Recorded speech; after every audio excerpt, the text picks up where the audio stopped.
Hello and welcome to Yuvas. Let's commence today's class. आइए शुरू करते हैं आज की क्लास। माय डियर, आप सभी लोग बहुत ही कंसंट्रेट होकर के इस प्रैक्टिस को करिएगा, क्योंकि मैंने मोस्ट इम्पॉर्टेंट सिलेक्टेड क्वेश्चंस रखे हैं। और ये क्वेश्चंस आप चाहें जीआईसी जूनियर या फोर्थ कमिंग पेट एग्ज़ाम को लेकर के किसी भी एग्ज़ाम की तैयारी कर रहे हो, टीजीटी पीजीटी के साथ साथ, तो आपको ये क्वेश्चन बहुत ही काम के हैं, इम्पॉर्टेंट हैं। और इन क्वेश्चन से आपको निश्चित तौर पर कुछ नया सीखने को मिलेगा। तो आइए क्लास शुरू किया जाए। सभी साथी जुड़ चुके हैं और जो एकदम रेडी हैं वो एक बार थम अप जरूर करें। Let's commence. Set number 16 spotting error. आपके सामने डायरेक्शन लिखा हुआ है और कह रहा कि find out which part of a sentence has an error. और यदि नहीं है कोई एरर तो आप बोलेंगे नो एरर। ही एट नथिंग सिंस येस्टरडे। आप गौर से देखिए माय डियर, कह रहा है कि ही एट नथिंग, उसने कुछ नहीं खाया, सिंस येस्टरडे, कल से। तो निश्चित तौर पर जब टाइम दिया है कि क्या सिंस के साथ निश्चित टाइम दिया हुआ है, तो इस पार्ट में हम ध्यान रखेंगे कि यहाँ पास्ट इंडेफिनिट नहीं होगा, परफेक्ट कंटिन्यूअस होगा। ठीक है, अब ये आपकी मर्जी है कि आप कौन सा perfect, present perfect continuous use करते हो या past perfect continuous. A is the right answer. Next, he asked that how long you would be absent। He asked how long would you, how long. तो आप समझ सकते हो कि यहाँ पर सभी साथी रिप्लाई करें यू ऑल आर सजेस्टेड। कम से कम मन में तो सोच लिया करो, और सही हो तो एक बार स्माइल जरूर दिया करो। B is the right answer. My dear, यहाँ दैट नहीं आएगा क्योंकि ये इंटरोगेटिव वर्ड हाउ अपने आप में कंजंक्शन का कार्य कर रहा है। I remember meet him 5 years ago। I remember क्या सेंटेंस कह रहा है, तो मुझे याद है, यानी कि मैं याद करता हूँ उससे 5 साल पहले मिलना, है ना। 5 years ago तो सही है। यहाँ प्रॉब्लम है ऑप्शन बी में, मीट हिम नहीं होगा। आई रिमेंबर, फिर हम लिखेंगे मिलने का कार्य पूरा हो चुका ना, तो to have met, to have met, ये सही हो जाएगा। B is the right answer. Next, Madhuri Dixit is having a large fan following. Most important question, इस लेवल के क्वेश्चन जरूर पूछे जाते हैं। यहाँ पर ऑप्शन ए होगा। हैविंग, इज हैविंग नहीं आएगा, इज हैविंग के स्थान पर हैज होगा। जनरली हम जब हैज मेन वर्ब होता है तो उसे कंटिन्यूस फॉर्म में यूज नहीं करते हैं। She is working here since 1983। Time दिया हुआ है सिंस और फॉर के साथ, तो यहाँ बी ऑप्शन बनेगा। इज के स्थान पर क्या हो जाएगा, इज के स्थान पर हैज बीन हो जाएगा। नेक्स्ट क्वेश्चन समझिए, थोड़ा पढ़िए क्या कह रहा है। Choose the correct alternative suggested each. तो यहाँ पर निश्चित तौर पर फिल इन द ब्लैंक, अथवा इसी को हम कहते हैं my dear appropriate word. Most appropriate word आपको लगाना है।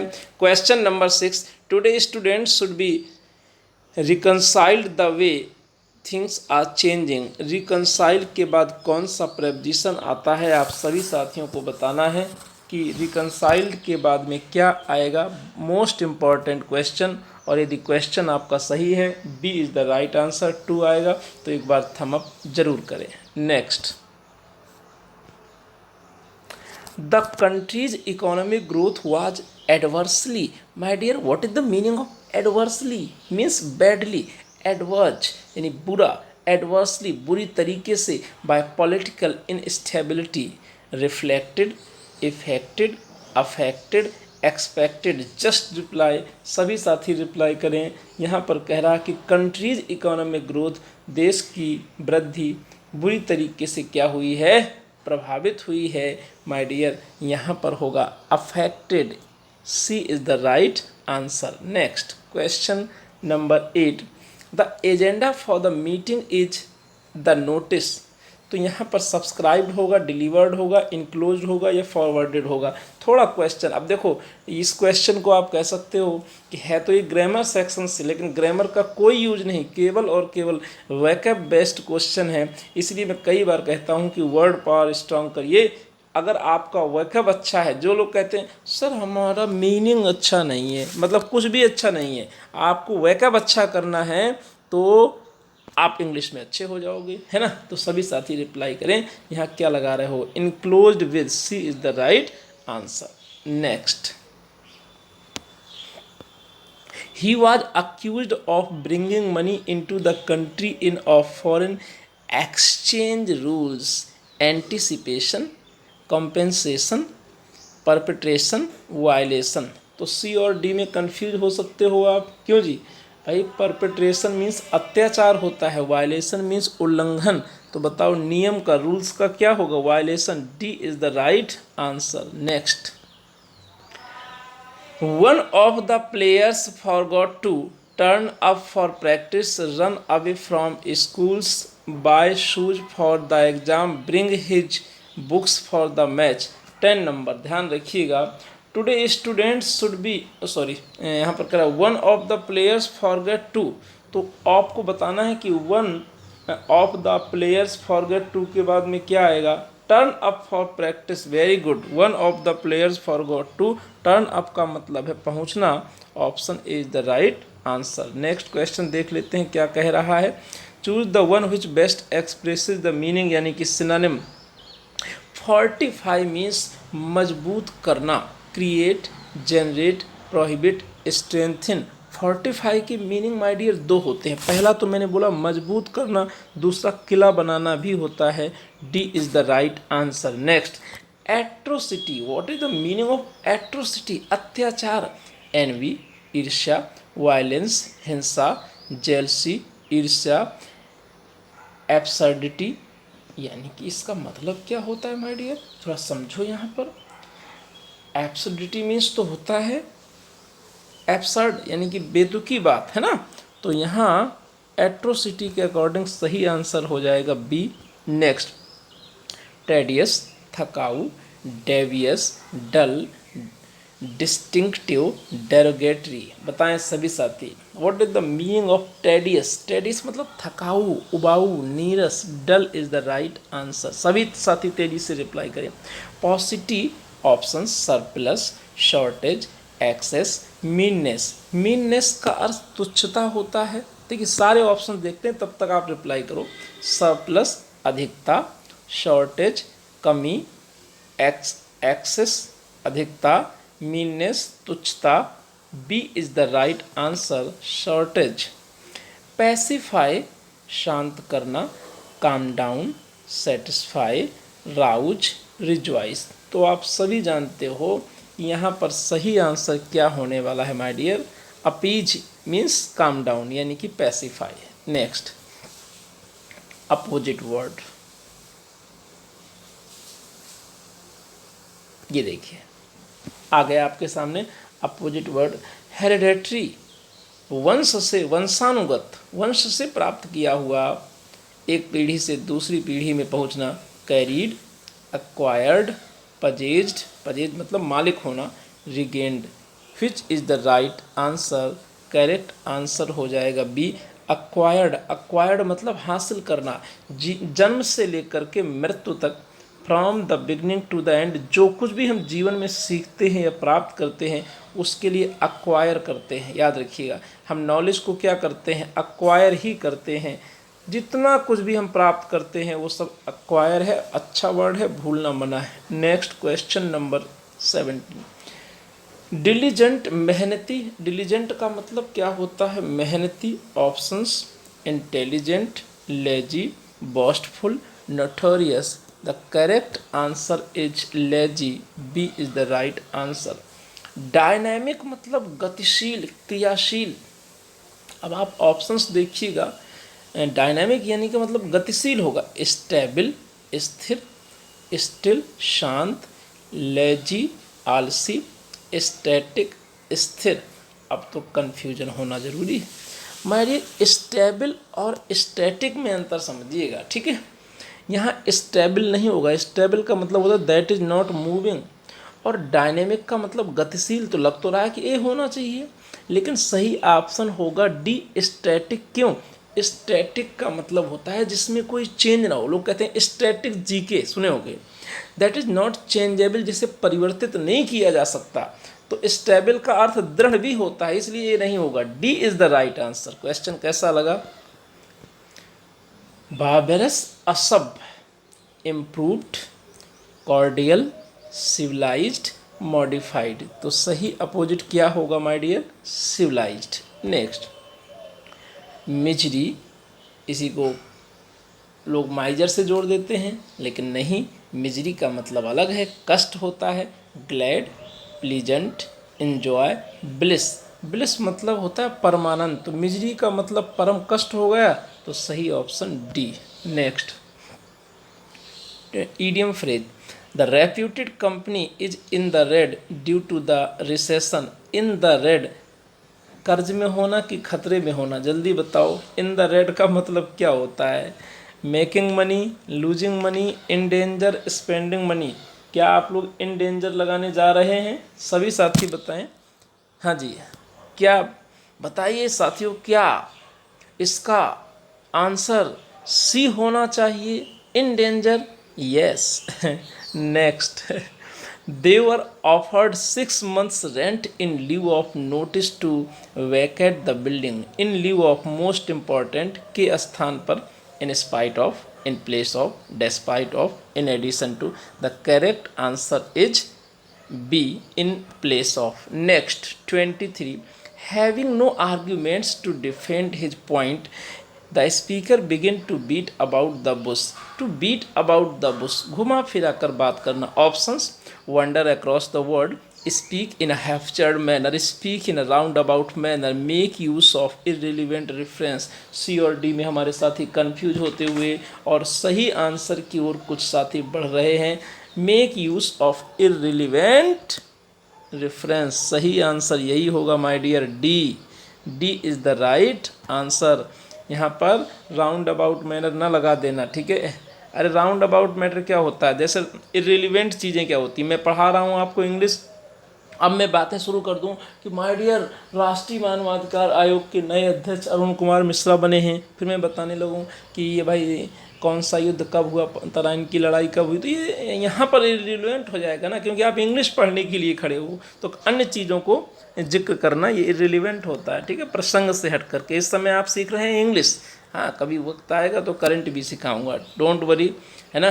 प्रयास हमारा ये रहेगा कि आपकी परीक्षा से पहले जो आपके लिए रिक्वायर्ड है, शिक्षक भर्ती के लिए मेरा समर्पण आप देखेंगे। जैसे ही एग्ज़ाम की डेट अनाउंस होगी, मैं आपके लिए लगातार इसी तरीके प्रैक्टिस सेट देता रहूँगा आपकी तैयारी को धार देने के लिए। आइए आज 35 क्वेश्चन करेंगे और पूरे जोश जुनून के साथ एक बार फूल पत्ती भेज करके अपने शिक्षक, अपने गाइड का उत्साहवर्धन करें।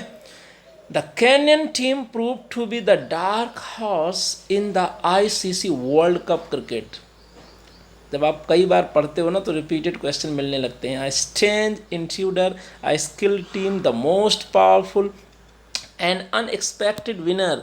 माय डियर, हमारे स्टूडेंट में भी कई ऐसे हैं जो डार्क हॉर्स हैं, पता नहीं चलता कि ये टॉप करेगा और कर जाते हैं।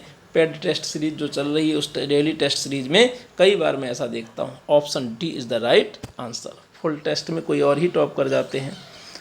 When the principal was entering the class, all my friends quietly disappeared, leaving me alone to face the music। to face the music means होता है परिणाम भुगतना। एक बार क्या हुआ, हाँ ये रिलीवेंट है, रिलीवेंट ना समझना। कई बच्चे गए थे किसी बगीचे में, है ना, अमरूद तोड़ने, ठीक है?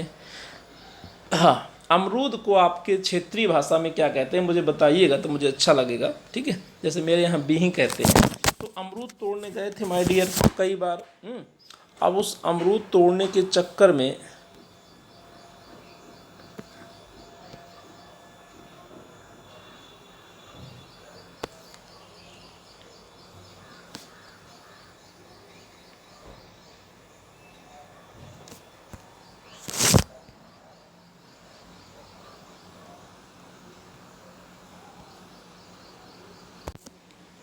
देखिएगा, तो टू फेस द क्रिटिसिज्म इसका मतलब क्या है? To bear the criticism. क्योंकि जो बच्चा गए थे अमरूद तोड़ने कई लोग, लेकिन जो बच्चा रह गया अर्थात जो नहीं भाग पाया सबके साथ में तो परिणाम तो वही भुगतेगा। C is the right answer. Next 26 क्या कह रहा क्वेश्चन देख लिया करो। Improvement the office staff members wished each and other on new years. तो भाई क्या होगा, one other, one an other, each other. सभी साथी बताएं each other, each an other क्या होना चाहिए। You all are suggested to reply. आप सभी साथियों को रिप्लाई करना है। जैसा कि आप यहाँ पर सभी जानते भी हो क्या कि ऐसे सेंस में जब बात की जाती है तो वन एन अदर ही तो होगा, ईच अदर होता है। ठीक है, वन एन अदर दो ही फ्रेज होते हैं ये। Next Nisha is more funnier than Natasha. My dear, funnier is already in comparative degree, so there is no need to use more before funnier. The correct answer is A, funnier. Next ये तो already C D है ना।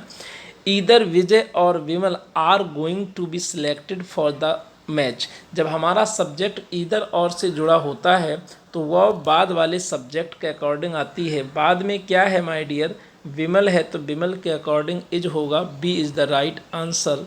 Next question my uncle presented me the more expensive watch. Much expensive, mere expensive, most expensive. बताइए। You all are suggested to reply. यहाँ पर ये question बहुत ही दमदार है क्योंकि चाचू जी ने क्या दी है, एक्सपेंसिव वॉच दी है। And the correct answer is, कितने भैया बहन ऐसे हैं जो मच लगा रहे हैं, गलत हैं। सही आंसर होगा my dear, the correct answer is most. दा लगा है देख लिया करो, सबसे महंगी घड़ी। The two brothers shared the property beside themselves. अच्छा, बिटवीन लगेगा माय डियर। दो के बीच कोई चीज़ जब शेयर की जाती है तो ऐसी अवस्था में बिटवीन आता है। B is the right answer. Question का लेवल एवरेज है एकदम। सब्स्टिट्यूशन, यहाँ आपको 5 में 5 सही करने हैं। One who has narrow and prejudiced religious views, जिसके धार्मिक विचार संकीर्ण हैं। Religious, fanatic, bigot, God fearing. God fearing, India में गॉड फीरिंग मैन बहुत हैं, यानी कि ईश्वर से डरने वाले, ईश्वर को मानने वाले भले कम हो। डर की वजह से कई लोग भगवान की पूजा करते हैं, कहीं भगवान हमारा कुछ गड़बड़ ना कर दे। जबकि ऐसा नहीं है, भगवान किसी का गड़बड़ नहीं करते हैं। पढ़ोगे तो रिजल्ट अच्छा आएगा, पक्की बात ध्यान रखो। ईश्वर का एक विधान है। तो यहाँ पर कितने लोग बिगॉट लगा रहे हैं और कितने लोग फेनेटिक लगा रहे हैं। अरे भाई, क्वेश्चन में दम तो तब होती है जब ऑप्शन दमदार हो माय डियर। फेनेटिक का मतलब होता है उग्र, ठीक है, उग्र। लेकिन जब धार्मिक पक्षपातपूर्ण विचार हो तो उसे विगॉट कहते हैं, कट्टर, है ना। हर धर्म में लोग पाए जाते हैं। नेक्स्ट आइए देखें 32। Capable of being interpreted in two ways, जिसे दो तरीके से हम अभिव्यक्त कर सकें। Confusing, unclear, ambiguous, ambivert. Ambivert तो समझते हो ना। हाँ, सभी साथी बताएंगे कि यहाँ पर सही आंसर क्या होगा। सही आंसर होगा एम्बिगवस। एम्बिगवस मीन्स होता है द्विअर्थी, और यहाँ पर लिखा ही है जैसे दो तरीके से व्यक्त। हालांकि एम्बिगवस का मतलब अस्पष्ट भी होता है, लेकिन एग्जैक्ट मीनिंग इसका होता है द्विअर्थी, इसलिए सी ही होगा right answer. A person who loves Mankind, miss anthropologist, philanthropist, mercenary. यहाँ तो देखो मिस वाला ऑप्शन जाएगा, फिल वाला ऑप्शन सही हो जाएगा, है ना, क्योंकि फिलेंथ्रोपिस्ट का मतलब होता है मानव प्रेमी, the lover of mankind. C is the right answer. To confirm with the help of evidence, साक्ष्यों के माध्यम से पुष्टि करना। Corroborate, implicate, designate, extricate. तो सही ऑप्शन पर तो आप पहुंच चुके होंगे कि साक्ष्यों के माध्यम से पुष्टि करना कॉरबोरेट होगा। इम्प्लीकेट आरोप लगाना, डिजाइनेट का मतलब कोई कुछ बनाना, है ना, कोई पारित करना कोई चीज़। तो यहाँ पर करेक्ट आंसर होगा ए। अब आज का last question, the action of looking within और इनटू वंस मिल्टन। मिल्टन इसलिए बोल दिया, अच्छा कल मिल्टन लेके आऊँगा। द एक्शन ऑफ, मन में ख्याल आया कल मिल्टन लेके आया, मिल्टन निकल गया। देखो मन कितना मतलब तेज होता है। The action of looking within और into one's own mind, observation, examination, introspection, introvert, है ना। तो आप सभी साथी बताएंगे कि क्या होना चाहिए यहाँ पर। जब हम अपने मन के अंदर झांकते हैं, तोरा मन दर्पण कहलाए, तोरा मन दर्पण कहलाए। करेक्ट आंसर क्या होने वाला है, सभी साथी बताएं। बहुत अच्छे, very good. Introspection, my dear, याद रखिएगा, आत्मचिंतन, C is the right answer. आपसे कुछ कहना नहीं है, आप मुझे देखो या ना देखो, लेकिन आपसे अपनापन फील होना चाहिए। आप सबसे पहले टीचर से जुड़िए, और जिस टीचर से आप मानसिक तौर पर जुड़े होते हैं, जिसके प्रति आपके अंदर सम्मान होता है, उसकी बातों को आप बहुत अच्छे से सीखते हैं, यकीन मानिए। कई साथी कमेंट करते हैं, कहते हैं सर जो आप पढ़ाते हैं याद हो जाता है, ये मेरी खुशनसीबी है, ऊपर वाले का आशीर्वाद है। और इसका पीडीएफ चाहिए तो अब तो बड़ा आसान हो गया है, आप टेलीग्राम में जाओ और लिख दो इवास, एक तुरंत चैनल आ जाएगा, उसमें मेरा फ़ोटोग्राफ लगा हुआ है, आप सब पहचानते ही हो, है ना। जो यहाँ डीपी लगा वहीं डीपी वहाँ है, और उसको तुरंत ज्वाइन कर लीजिए, ठीक। एक बात अच्छे से याद रखना कि जितनी चीज़ें पूरी रिस्पॉन्सिबिलिटी और जिम्मेदारी के साथ आपको यहाँ पढ़ाया जाएगा, वो अन्यथा कहीं मिलने की कम ही उम्मीद होती है। संडे को लेकर के आ रहा हूँ टॉप 50 मिल्टन। अगर आप चाहते हो कि मिल्टन का रिवीजन करना है तो एक कमेंट के माध्यम से ज़रूर बताइएगा। अपना ख्याल रखें, रिवीजन कंटिन्यू रखें। Take care, thank you.